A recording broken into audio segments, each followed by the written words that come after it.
Hi everyone, welcome back to learn in bits. आज हम DSS series में एक नया क्वेश्चन कर रहे हैं which is short an array which consist of only zeros 1 and 2। तो क्वेश्चन कह रहा है यार कि एक एरे है जिसके अंदर सिर्फ 0 है 1 है 2 है और इसको शॉर्ट करके दे दो।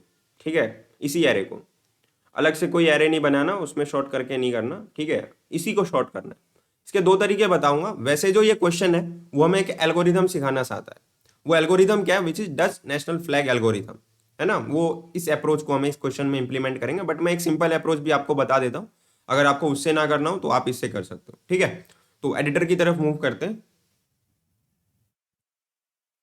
मैं अपनी पोजीशन ठीक कर लेता हूँ।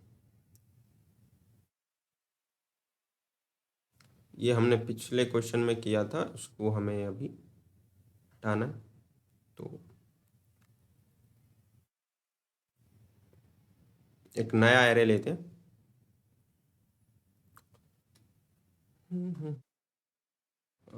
ये हमने बना लिया एक एरे। ठीक है, अब इसके अंदर हमें एलिमेंट्स फिल करने हैं जो सिर्फ 0 1 2 है। तो पहले 1 0 1 2 0 1 0 2 समथिंग हमने बना लिया। ठीक है, काम करता हूँ, ये थोड़ा सा दिक्कत देगा तो एक काम करते हैं, इसको सही सही। अ, हाँ, अब सही है। कलर का सिलेक्शन सही होना चाहिए, बिकॉज फिर दिक्कत होती है समझने में। इसकी इंडेक्सिंग भी कर लेते हैं। दिस इज 0 1 2 3 4 5 6 7, यानी 8 साइज का हमने एक एरे लिया है। अब हमें इसे शॉर्ट करना है। तो सिंपल अप्रोच मैं आपको बता देता हूँ।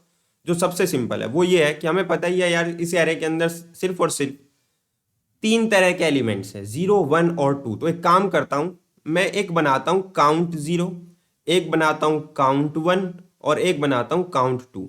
काउंट 0 सारे के सारे 0 को काउंट कर लेगा, काउंट 1 सारे के सारे 1 को काउंट कर लेगा और काउंट 2 सारे के सारे 2 को काउंट कर लेगा।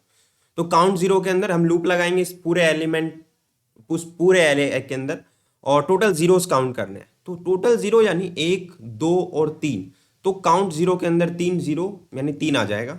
काउंट 1 के अंदर टोटल 1 की वैल्यू आ जाएगी। तो टोटल 1 कितने? 1 2 3। तो टोटल 3 बार 1 आ जाएंगे और टोटल 2 कितनी बार है? 2 बार है, तो इसके अंदर आ गए। अब हम क्या करेंगे इसी एरे पे? ठीक है, अब हम 3 बार 0 भर देंगे पहले। ठीक है, फिर 3 बार 1 भर देंगे और फिर इसी एरे के अंदर 2 बार हम 2 भर देंगे और हमारा एरे बिल्कुल शॉर्ट हो चुका है। देखो, ठीक है, ये हमारा शॉर्ट हो गया। तो डायग्राम उतना अच्छा नहीं बन पाया, बट ये हमारा एरे शॉर्ट हो चुका है। एक तो सिंपल तरीका ये है, बट जो ये क्वेश्चन हमें सिखाना चाहता है जिस एल्गोरिथम को, हमारा फोकस है उस एल्गोरिथम को समझना। ठीक है, उसके ऊपर ड्राई रन करना। ठीक है, तो वीडियो लेंथी हो सकता है बिकॉज हमें ड्राई रन करना है। तो Dutch national flag algorithm, DNFA, Dutch national flag algorithm कैसे काम करते हैं? तो ये काम करता है 3 पॉइंटर टेक्निक पे। ये क्या, किस पे काम करता है? 3 पॉइंटर टेक्निक। अब ये 3 पॉइंटर टेक्निक क्या है? तो इसके अंदर हम 3 तरह के पॉइंटर का इस्तेमाल करते हैं। एक लेते हैं हम लो, एक लेते हैं मिड और एक लेते हैं हाई। ठीक है, तो लो और मिड को क्या करते हैं हम? इनिशियल पोजीशन पे बिठा देते हैं। ठीक है, और हाई को हम लास्ट पोजीशन पे बिठा देते हैं। अब 3 तरह के काम होते हैं। कभी भी अगर मिड पे 0 आएगा तो अलग तरह का काम होगा। कभी भी एरे एट मिड पे 1 आएगा तो अलग काम होगा। और कभी भी एरे एट मिड पे 2 आता है। ठीक है, एरे एट मिड पे 2 आता है तो अलग तरह का काम होगा। मैं इसको ऐसे फॉर्म में लिख देता हूं ताकि आप कंफ्यूज ना हो। ठीक है, यानी अगर एरे के mth पोजीशन पे 0 आएगा तो अलग काम होगा, एरे के mth पोजीशन पे 1 आएगा तो अलग काम होगा, और एरे के mth पोजीशन पे 2 आएगा तो अलग तरह का काम होगा। अब क्या क्या काम होगा वो समझ लेते हैं। तो कभी भी अगर एरे के mth यानी मिड पोजीशन पे 0 आता है तो आपको एक स्वैप को कॉल करना है, और आप क्या करोगे? लो और मिड को स्वैप कर दोगे, फिर लो को भी बढ़ा दोगे और मिड को भी बढ़ा दोगे। कभी भी एरे एट मिड पे 1 आ जाए तो सिर्फ और सिर्फ मिड को बढ़ा दोगे, और कभी भी एरे एट मिड पे 2 आ जाए तो दोबारा से स्वैप को कॉल करोगे, और यहां पे आप मिड को और हाई को स्वैप कर दोगे, फिर आप हाई को डिक्रीज कर दोगे। ये 3 काम हमें करने हैं और हमारा बिल्कुल एरे शॉर्ट होके मिल जाएगा। तो अब ये काम हम पहले ड्राई रन करके करेंगे, फिर हम कोड करेंगे। तो अब हम करते हैं इस पे ड्राई रन, ठीक है। तो मैं लेता हूं यहाँ पे डिफरेंट कलर, और यहाँ पे हमने लो और यहाँ पे हमने मिड को बिठा दिया, ठीक है, और यहाँ पे हमने अपने हाई को बिठा दिया। अब देखो लूप लगा रहे हैं हम इस पूरे पे, काम कर रहे हैं। अब देखो एरे एट मिड पे क्या आया, 1। एरे एट मिड पे अगर 1 आता है तो कंडीशन क्या है कि मिड को बढ़ा दो, तो हमने मिड को बढ़ा दिया भैया। तो अब हम मिड कहाँ पे ले आएंगे, यहाँ पे ले आएंगे। अब मिड पे क्या आया, एरे एट मिड पे क्या पड़ा हुआ है, 0। तो जब एरे एट मिड पे 0 आता है तो हम स्वैप को कॉल करते हैं, और किसको स्वैप करेंगे, लो और मिड वाले को स्वैप कर देंगे। तो लो और मिड वाले को स्वैप कर दो, तो लो और मिड स्वैप होके 0 यहाँ आ जाएगा, 1 यहाँ आ जाएगा। फिर क्या करते हैं, लो और मिड को बढ़ा देते हैं, तो एक एक बढ़ जाएगा। तो अगर एक एक बढ़ गया तो अब हमारा लो यहाँ पे आ जाएगा और मिड हमारा यहाँ आ जाएगा। दोबारा से एरे एट मिड क्या आ रहा है, 1 आ रहा है। तो अगर एरे एट मिड 1 आ गया तो मिड को दोबारा से बढ़ा दो, और एरे एट मिड दोबारा से अगर बढ़ाएंगे तो अब वो यहाँ आ जाएगा। अब एरे एट मिड पे क्या आया, 2 आ गया। अगर एरे एट मिड पे 2 आ जाता है तो हम क्या करते हैं, स्वैप करते हैं मिड और हाई को। तो मिड और हाई को स्वैप करेंगे तो 2 और 2 स्वैप होके 2 और 2 ही रहेगा, दोनों तरफ तो एलिमेंट 2 ही है, तो 2 और 2 ही रहा, कुछ दिक्कत नहीं। उसके बाद हम क्या करते हैं, हाई को डिक्रीज कर देते हैं, यानी हाई की एक पोजीशन पीछे आ जाएगी। तो अब हाई कहाँ आ जाएगा, यहाँ पे आ जाएगा। अब दोबारा देखो ध्यान से, तो एरे एट मिड पे क्या आ गया, 2। एरे एट मिड पे अभी भी 2 ही पड़ा हुआ है क्योंकि हमने मिड को नहीं बढ़ाया था, ठीक है, क्योंकि उस केस में सिर्फ हाई को घटाना था। तो अब 0 और 2 को घटा स्वैप कर देंगे। तो स्वैप करेंगे तो अब क्या हो जाएगा, यहाँ आ जाएगा 0 और यहाँ आ जाएगा 2। अब क्या करेंगे हम, अब हम करेंगे कि 2 ही आया था तो हम हाई को ही घटाएंगे दोबारा से, ठीक है, क्योंकि 2 ही था, एरे एट मिड 2 ही आया हुआ था। तो हम हाई को ही घटाएंगे और हाई कहाँ आ जाएगा, यहाँ आ जाएगा। अब दोबारा से एरे एट मिड पे क्या पड़ा हुआ है, 0। जब 0 पड़ा होता है तो हम क्या करते हैं, मिड और एल को, ठीक है, स्वैप करेंगे। तो मिड और एल को स्वैप कर देते हैं, मिड और लो को स्वैप करेंगे तो ये 1 और 0 स्वैप हो गया, यहाँ आ जाएगा 0, यहाँ आ जाएगा 1, ठीक है। और दोबारा से अब हम लो और मिड को आगे बढ़ा देंगे, तो लो और मिड आगे बढ़ जाएगा। मिड कहाँ आ जाएगा, यहाँ पे, और लो कहाँ आ जाएगा, यहाँ पे। दोबारा से मिड पे क्या आ गया, 0 आ गया। अब दोबारा से 0 आ गया तो लो और मिड को क्या करेंगे, स्वैप कर देंगे। तो स्वैप कर देते हैं, यहाँ पे आ जाएगा 0, यहाँ पे आ जाएगा 1। दोबारा से अब हम उनकी पोजीशन को आगे बढ़ा देंगे, तो लो और मिड अपनी अपनी एक पोजीशन आगे बढ़ा लेगा। तो अब यहाँ पे आ जाएगा लो और यहीं पे आ जाएगा मिड। अब मिड पे क्या आ गया, 1 आ गया। अगर मिड पे 1 आ गया तो मिड को बढ़ा दो, सिर्फ कुछ मत करो, मिड को बढ़ा दो। तो हमने क्या किया, सिर्फ और सिर्फ मिड को बढ़ा दिया। जब मिड हाई को क्रॉस कर जाए तो काम खत्म कर दो, हमारा एरे शॉर्ट हो चुका है। आप देखो सारे 0 पहले आ चुके हैं, फिर 1 आ चुके हैं और फिर 2 आ चुका है।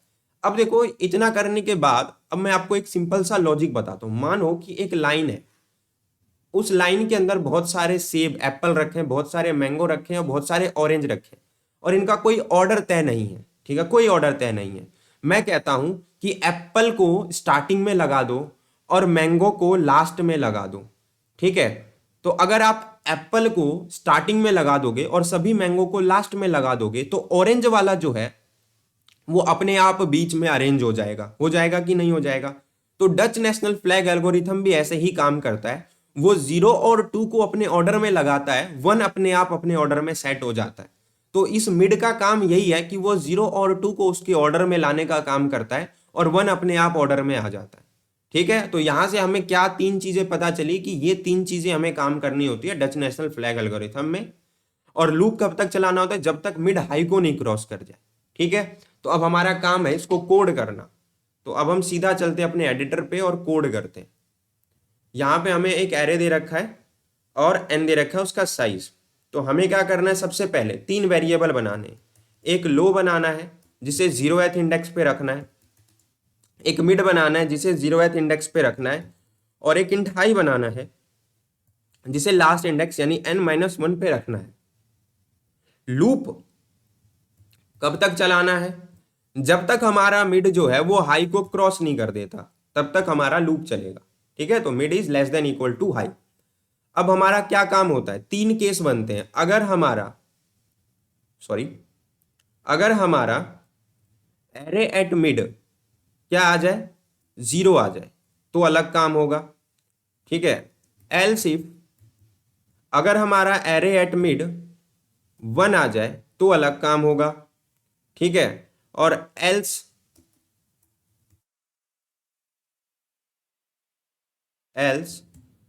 एरे एट मिड 2 आ जाए तो अलग काम होगा। तो एल्स में 2 वाला ही केस बनेगा, कुछ अलग केस तो बनेगा नहीं। तो जब हमारा एरे एट मिड पे 2 आ जाता है, 0 आता है, तब हम क्या करते हैं, तब हमारा काम होता है कि हम स्वैप को कॉल कर दें, एरे भेज दें, लो भेज देते हैं और मिड भेज देते हैं। ये स्वैप करके दे देगा। स्वैप करने के बाद हम क्या करते हैं, लो को भी बढ़ा देते हैं, फिर हम क्या करते हैं, मिड को भी बढ़ा देते हैं। और जब हमारा एरे एट मिड आता है 1 तो सिर्फ और सिर्फ हम मिड को बढ़ाते हैं। और जब हमारा एरे एट मिड आएगा 2 यानी एल्स वाले कंडीशन में आएगा तो हम दोबारा से स्वैप को कॉल करते हैं, एरे भेजते हैं, मिड भेजते हैं और हम हाई भेज देते हैं। ठीक है, और हम बाद में हाई को माइनस कर देते हैं यानी एक घटा देते हैं। अब हमारा मेन काम है स्वैप फंक्शन बनाना। तो पब्लिक स्टैटिक वॉइड स्वैप को हमने कॉल किया, इसको एक एरे मिलेगा। ठीक है, एक एरे दे दिया हमने। उसके बाद हम एक आई पास कर देंगे, एक हम जे पास कर देंगे, फिर एक हम टेम्प बनाएंगे। टेम्प के अंदर हम एरे एट आई रख लेंगे। ठीक है, एरे एट आई में जाके हम एरे एट जे डाल देंगे और फिर एरे के जेथ पोजीशन पे हम दोबारा से टेम्प को डाल देंगे। ठीक है, तो अगर इसने स्वैप, ठीक है, अब हम चेक कर लेते हैं। ठीक है, कि ये स्वैप तो हमें करके और शॉर्ट करके दे देगा, तो हम चेक कर लेते हैं। अगर कोई एरर होगा तो उसे हम रिजॉल्व कर लेंगे। ठीक है, तो हमारा एक्सपेक्टेड आउटपुट और वो सेम होना चाहिए। यस, तो हमारा एक्सपेक्टेड आउटपुट और जो आउटपुट आना चाहिए वो बिल्कुल ठीक है, कोई दिक्कत नहीं है। अब हमारा काम है इसको सबमिट मार के चेक करना, तो सबमिट मार लेते हैं। 35 टेस्ट केस है, पास हो जाने चाहिए। तो सारे टेस्ट केस पास हो गए। ठीक है, तो उम्मीद करता हूँ कि आपको समझ में आएगा। देखो वीडियो लेंथ इस वजह से होता है क्योंकि मैं ड्राई रन पे बिलीव करता हूँ यार। तो जितना ज़्यादा ड्राई रन हम करेंगे क्वेश्चन में हमारा कॉन्फिडेंस उतना ज़्यादा बिल्डअप हो जाएगा। ठीक है, तो मिलते हैं नेक्स्ट वीडियो में नए क्वेश्चन के साथ।